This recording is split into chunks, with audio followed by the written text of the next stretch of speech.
ईश्वरीय ग्रंथ की बात करें, कुरान की बात करें, आपको नहीं लगता कि इतने सालों पहले जिस ग्रंथ को लिखा गया है उससे लेके अब तक बहुत कुछ बदल गया है, परिवेश बदल गया है, रहने सहने का ढंग बदल गया है, खान पीन बदल गया है, इंसानी जिंदगी के अंदर अपने आप की लड़ने की वो मशक्कत बदल गई है।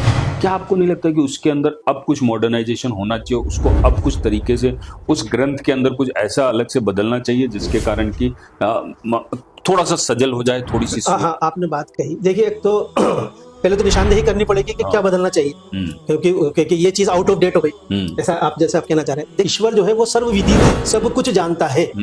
कौन से काल में क्या समय आएगा उसने उसी हिसाब से शिक्षाएं उसमें रखी है। भैया बार बार आज मेरा पहनावा यह है।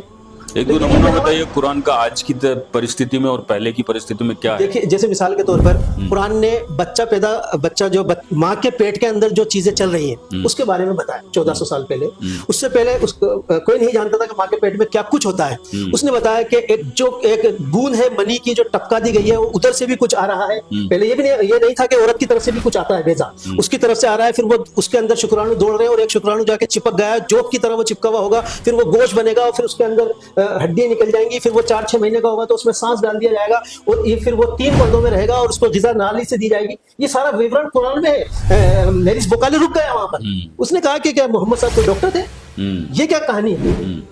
अच्छा, फिर दूसरी मिसाल कुरान में आई कि एक है मानने वाला और एक है नहीं मानने वाला, जो कि लोगों पे जुल्म कर रहा है। उसकी मिसाल कुरान ने ये दी कि उसकी मिसाल ऐसी है कि जैसे वो समुद्र के अंदर गर्क हो गया है और उस समुद्र के ऊपर गर्क हो गया, उसके ऊपर आ गई एक मौज, उसका भी अंधेरा है, उसके ऊपर एक और मौज आ गई, उस पर अंधेरा है, फिर आकाश में बादल आ गए, उसका अंधेरा है।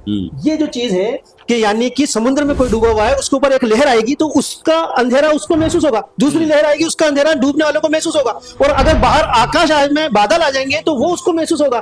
तो उन्होंने कहा कि क्योंकि ये मोहम्मद साहब कोई समुद्र का सफर करते थे, उन्होंने कभी समुद्र देखा ही नहीं।